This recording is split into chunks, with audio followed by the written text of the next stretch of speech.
Hello and welcome to the Ascension Warrior Roundtable. My name is Susan Herskowitz and I set this group up a couple weeks ago, although this is my first official post. It's taken me a while. I was dealing with a bit of Saturnian inertia, but I'd like to set my intent for what I'd like to bring to the table, and hopefully others will want to bring information from their landscapes as well. My original feeling around setting up this group was creating a community that was like a think tank, and that where we could share a lot of different intel, thereby increasing our own perspectives. So I'd like to bring to the table, I'd like to introduce the world of quantum astrology, which is the astrology of harmonics and the Uranian system of astrology, to be specific, also referred to as symmetrical astrology. Now, the reason why this is so important at this time is because as we're moving into this new paradigm, this new frequency, and our attunement is opening up, everyone's is, you're hearing about it everywhere, to energetic vibration. Well, this is the one astrology that is the astrology of energetic vibration. It can show resonance, it can show consciousness like no other system. It is truly a three-dimensional system. And I think about it often, you know, as to why it hasn't been more prevalent up to this time, but you know, because and I really think that it has a lot to do with needing to retrain the eye. It's sort of like learning how to use a new instrument, but it can seem like this highly technical system of astrology, which it is. But the thing about the system is that it adds an additional layer of intel in that it offers up mathematical and visual symmetries. And so you get, not only do you get the landscape of planets and signs, but you get the visual resonance between things. So you start to pick up on patterns. And that's really all we can do in the universe, is we're the observers of patterns. And that's, you know, we're the observers of energetic vibration. So I'd like to bring some insight, and we'll be charting a lot of different things. But this video is all about showing you the power of what it is to be able to look at a chart of consciousness, an energetic chart of vibration. I did a video a couple years ago about what is Uranian astrology, and I'd like to show a 2-minute clip because it's really our most advanced and newest astrology to date. And you know, like, there are no coincidences in this world. I think that it came along at a time, you know, that was needed, you know, when we're shifting into this new paradigm, and now we're all set up to be able to really get a lot of use out of it. So we're going to take a look at this video, and then I'll come back and I'll show you how we chart consciousness. Alfred Witte was a renowned German astrologer and a member of the Kepler Circle. Now, the Kepler Circle was a group of avant-garde astrologic minds whose main purpose was to clean up and evolve astrology based on the groundwork by Johann Kepler. Now, up until that time, the methods of charting the skies had been fairly crude, going from the advent of the telescope to the pendulum clock. We were still in the early 20th century dealing with a two-dimensional system, trying to understand a three-dimensional picture.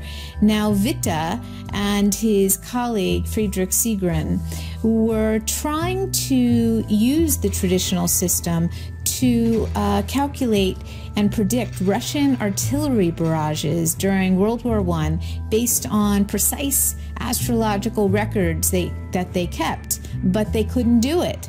So Vita creates this whole new system that is geometrically based, as well as based on symmetry between planets. So gone is the two-dimensional static chart, which most astrologers still use today, and in was the movable dial. And with the movable dial, he can now reference any plane or point he would like. And then when he references a point or plane, he can see symmetrical arrangements. That is, things that are equal distance to that point that gives us even more information about the point in question. So all these tools and techniques were really a major breakthrough for the time. Let's go back to the battlefront. So with the dial, Vita and Sigrin were now beginning to accurately time the bombardments with amazing precision. But perhaps the equally important discovery Vita had made was that he started to notice on the dial unoccupied points that were repeatedly being activated when things would happen in the environment. And so after years of proofing, he aptly named these spots Hades and Capito.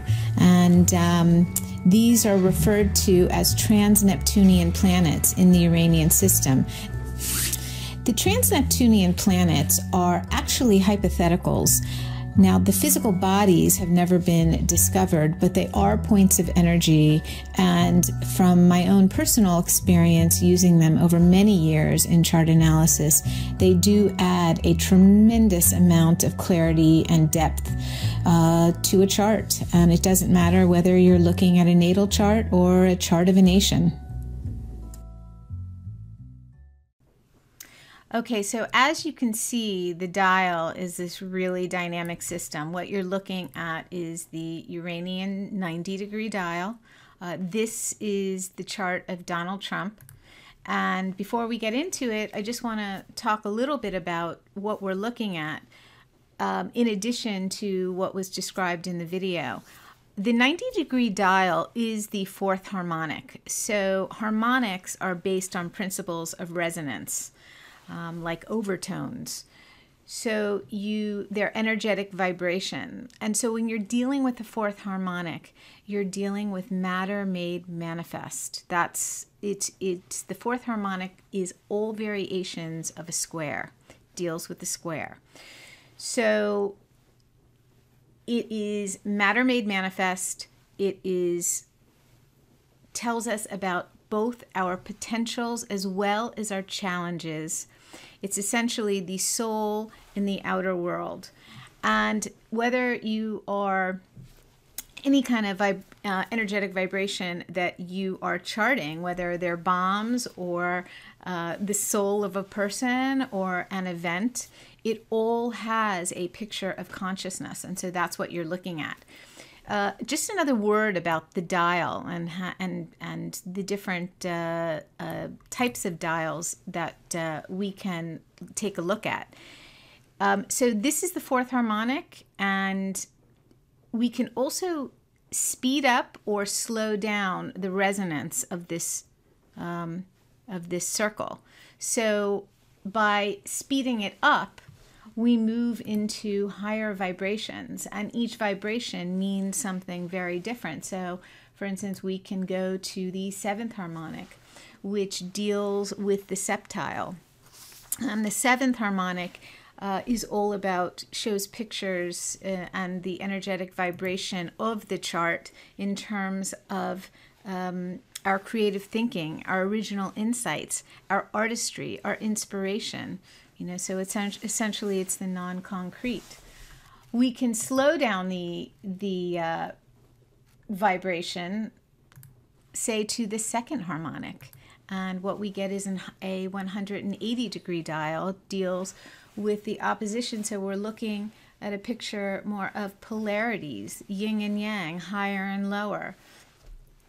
And so you can start to see how we can really play around with these different vibrations. And there's really no other system like it.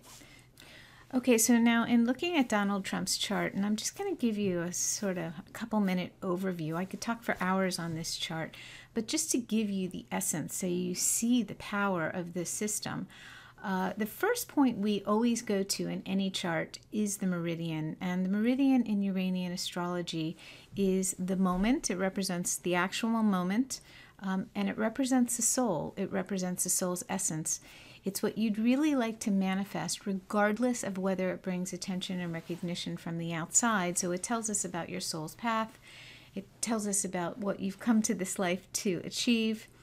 And it tells us the spiritual lessons that will come to you also for your spiritual growth and development. So it really is the point of identity.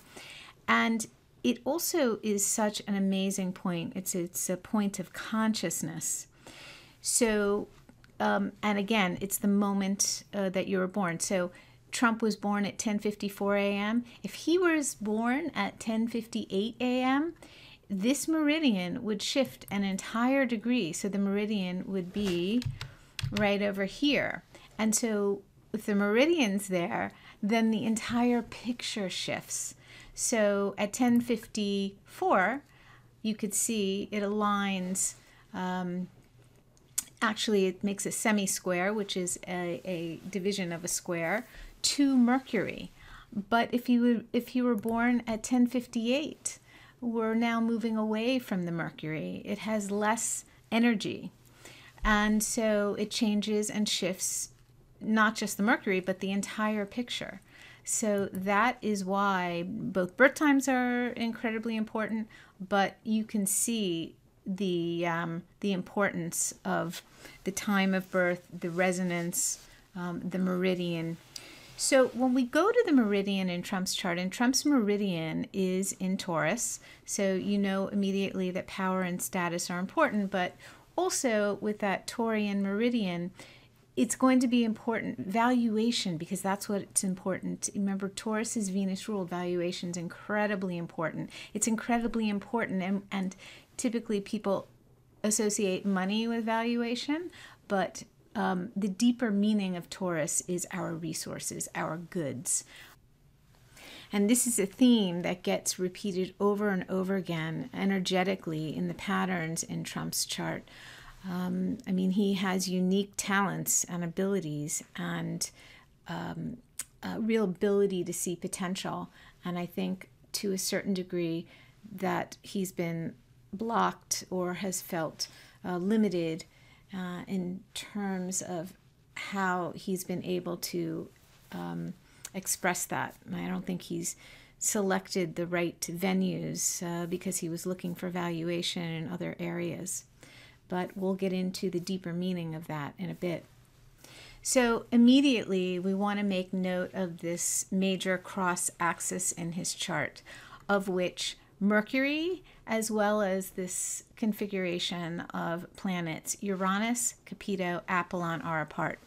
So anything that is part of his soul is going to also be channeled through those two areas as well. And I think it probably would make sense to most people that Mercury would hold an important place for Trump, because it deals, it's what he channels everything through, which is his thinking and his communication. And the nature of the angle, which is a semi-square between Meridian and Mercury, tells us that there are miscommunications, as we know, and someone who is inherently restless. So on the side here, we have something very interesting, and that is Uranus, Capito, Apollon.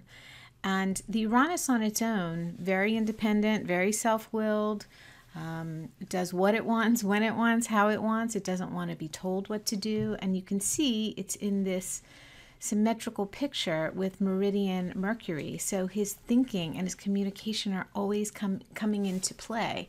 The Uranus Apollon on its own, and Apollon and Capito are two of the trans-Neptunian planets. Apollon is very expansive on the mind level, and when it's paired with Uranus, if supported, and I believe it absolutely is in Trump's chart, it can mean someone with incredible vision. And so the Capito also in this structure would tell us that organizations, teamwork, that he likes to work within those types of structures. So you're looking at energy, and you need to see what other midpoints are around it to begin to gauge how that energy is operating higher or lower. So, again, you have to always approach when you're looking at these vibrations with an energetic stance, because you need to see what else is dancing with it, so to speak. Okay, so this next area is very interesting. It's a Mars, Zeus, Kronos midpoint structure around the meridian, and it hooks in symmetrically with this 3-point picture of Neptune and Poseidon. So Mars on its own energizes whatever it touches. It's the sun's fighting arm. Zeus Kronos in a chart indicates someone who is a strong personality and who wants to be an authority figure, who wants to lead for sure. And with the Neptune Poseidon, you're dealing with someone who is not only intuitive in terms of vibrationally, because the Uranus intuition is more detached, it's more holistic, it takes a worldview. The Neptunian intuition is, Neptune is all about vibration, and it's sensitive to vibration. So, and the Poseidon here is one of the trans-Neptunian planets. And so this, just even looking at the symbol, it has like 2 half moons, one facing up, one facing down, with a bar in between. And so it is receptive from above and below, and wants to radiate out in the form of wisdom. So the Poseidon is a very interesting part of Trump's chart, and it really makes me, that Poseidon, the fact that it is involved in this 3-point picture, because if it was just the Neptune, and we'll put it on the pointer on Neptune here, Neptune, Zeus, Kronos can either be someone who leads in some type of Neptunian profession, which can be creative, artistic, or some type of helping situation. And it can also be someone who leads who is highly deceptive. And this can be either malevolent or benevolent, or a bit of both. It could tell us about someone who's deceitful and cunning, or even a big-time criminal. And in a non-malevolent way, it can be someone who just gives the impression that is very different than they really are, and who does it big time. And I think that Trump is all sides of this equation. I remember hearing about people who have known him in the past who say, like, I don't know this person anymore. What he's presenting is not the Donald Trump that I know. So I think that we're dealing with this hall of mirrors, and you have to remember that it all gets funneled through that Mercury and that Uranus Apollon, which means that creative imagination is operative all of the time. And the Poseidon part of this equation makes this even more intricate and complex. Let's go to the Poseidon. And what immediately emerges is one of the most powerful structures in his chart, because we have a 4-point picture that involves the meridian, which is a highly sensitive, individualized point. It's his soul. So right off, you've got Mercury, Neptune with the Poseidon. And it is someone who is endlessly searching into ideas intuitively. I was thinking about this, and I was also thinking about, I'm sure that all of his trips to the golf course are actually probably pretty productive, because it gives him time to just be. And because that's really where his gifts lie, is to understand the most subtle energies, the most subtle correlations. He understands and is tapped into what is abstract, what is obscene, unseen. That is his gift. And so it's really important to note that the energy of Poseidon on the whole really doesn't have so much of a negative side to it, because it wants to radiate wisdom. It wants to radiate an inner knowing. It wants to shine the light on something. And as a matter of fact, you'll find a lot of people who are in the advertising business have a strong Poseidon in their charts. And this is where it becomes such a crazy hologram, because if one is radiating wisdom from their own wounding and from the wounding of the collective unconscious, then we can transmit false doctrine or world concept. And in this way, we can see how Trump is a vessel. He's a channel, and he's illuminating what is already there. So this also shows how he is of service to the collective. So this next area really brings to light where Trump is so wounded, particularly around self-identity and his self-valuation. And that is the sun with this close Venus-Hades square. So the Sun-Venus on its own around the meridian can indicate someone who is very charismatic. With this Hades issue, and Hades is a very, very dark energy. It's a very primal energy. Whatever it touches and comes in contact with in the chart, it tends to drag into the underworld. But Hades and any of the planetary energies, they're not just one way. They're energies, and so there's a spectrum. And in terms of the career, a positive manifestation of Hades would deal with someone who works with dark matter. It can be anything from a mortician to a funeral director. A lot of people who are in the medical profession have strong Hades. Doctors, nurses, people, a lot of therapists have strong Hades because they're working with people who need their help in some way. And Hades also deals with the antiquities and the esoterics. So certainly astrology is one of those professions, those very old professions, but it's very Hades. And it also works in terms of working with people and healing. So I have a very strong Hades in my chart. So you can see how it can work very multidimensionally, even if it's not healed. But if one works to heal it, it can really work very positively. And so in Trump's chart, we get this picture of this deep wounding, and we have to say, okay, well, where's this wounding coming from? And I went ahead, and if you look over here, immediately I put in the moon ascendant midpoint structure, because this is really important in the whole scheme of things. Moon ascendant in the early life represents the mother. Let's go to that midpoint structure, and you can see it is exactly midway between Venus and Hades. So you know right off the bat that he experienced a lot of rejection with his mother. And if you go back to the traditional chart, the moon square to Uranus would tell you something similar, that, you know, she basically cut out on him. I would imagine that if you think of Trump's energy, just in general, I would imagine he would have been some kind of baby. That would have been very interesting to observe.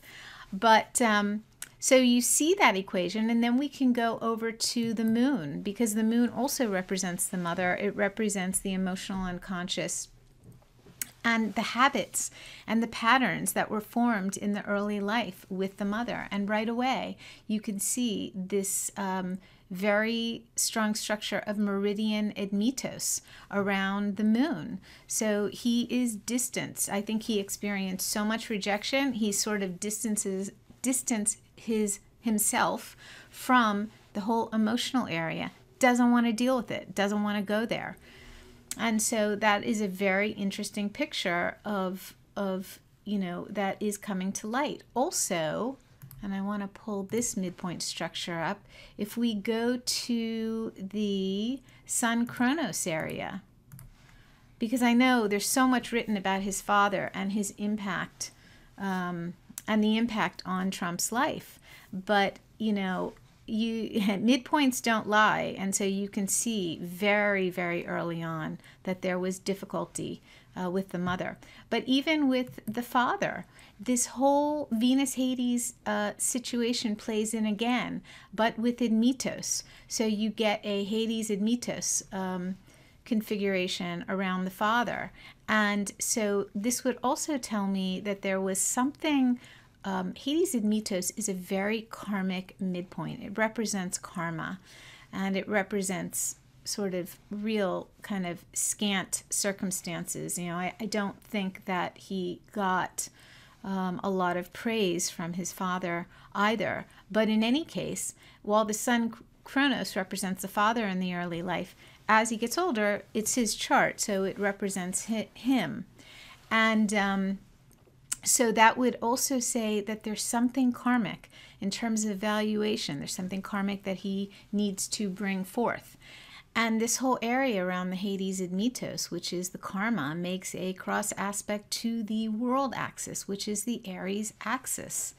And so that would also inform that it is a collective, that it is seen in the world and mirrored in the world. So there's one last midpoint structure around the meridian that I want to highlight, and I think it's important because it really pulls the whole chart together in terms of his soul path. And that is this Aries-Admetos midpoint structure. And it's around the meridian, but don't forget, it's also hooking into Mercury as well as this area on the side, Uranus, Capito, Apollon. So the Aries-Admetos is one of two things. It can either be very focused energy, very deep energy, someone who is very persevering in his ability to manifest in the world, but it can also be feelings of restrictedness and feelings of disconnection. And so you can get from the chart in many different ways that there are these feelings of disconnection that definitely revolve around using his gifts, his capacity, his capabilities in a more profound way.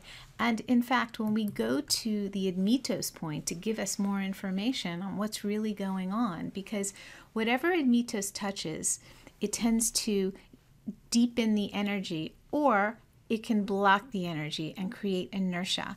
But here we see that it pulls in this whole midpoint structure around the Zeus Chronos and this other visionary area around Uranus, Capito, Apollon. So this is someone who definitely can lead in his vision in a very deep way. And it's interesting because Admetos also deals with, when you see it at the head of a whole midpoint tree, as it is here, it also can mean someone who is specialized. It means specialized work, that their gifts, their talents, their abilities are very particular. And I think that's what you're dealing with here. I think that in his life he has felt that it's sort of, he never could quite feel like it was enough, which is also mirrored by his issues around valuation. He never felt like enough. But it's also one of the lessons in his soul path to really specialize his work, to find, and I think this is really the first job. He's used his abilities before to tap in to what the collective unconscious, wanted in terms of his entertainment style. But really, this is the first time he's using his talents on a massive collective level in terms of illuminating darkness, and using his abilities to tap into all that needs to be uprooted. So it's a very interesting midpoint structure from that perspective. And also when we hook into the Aries axis, which is the world axis, we see this need to use his strong voice, his thinking ability, his intuitions. But also we have Poseidon, Neptune with the sun. So you see it up here, Neptune, Poseidon with the sun. So there is this illumination of world concept. Positive or negative, however you look at it, there is an illumination there. He wants to shine the light on something. Now, on the whole, you know, we do have 2 personal points in this midpoint structure. So it is important. But what's really fascinating is that when we go to this major cross axis, what appears is that this whole structure also sits on some really, really sensitive points. Meridian moon, which are his soul's deepest yearnings. Meridian volcanus, his power and might out in the world. And meridian node. I mean, there is definitely something that is pulling him along this spiritual trajectory. Meridian node deals with connections and our spiritual connections. I'd like to leave you with one last image, and that is of the trickster, because I really feel that it is so representative of Trump's consciousness. Most people understand the trickster as just this chaotic, amoral, mischievous image that turns things upside down, brings chaos and disorder wherever they go. But the trickster is very tapped into the collective. They are there to break convention, to break taboo, to break status quo. Their consciousness is fertile and emergent. And they don't always do it in a nice way, but they delight in doing it. And the deeper meaning of the trickster, though, is that he is eventually captured. He's pinned down, he's tortured, and it's through that experience that he grows and then pledges himself to use his talents and abilities in the service of others. So I think that you know, we're already seeing that. Like him or not, he is a manifestation of the collective unconscious. And so, you know, and how we get there in the end is will be a very interesting show. So there you have it, a glimpse into consciousness through the Uranian system of astrology. And I look forward to any suggestions of anything else that anyone would like to chart.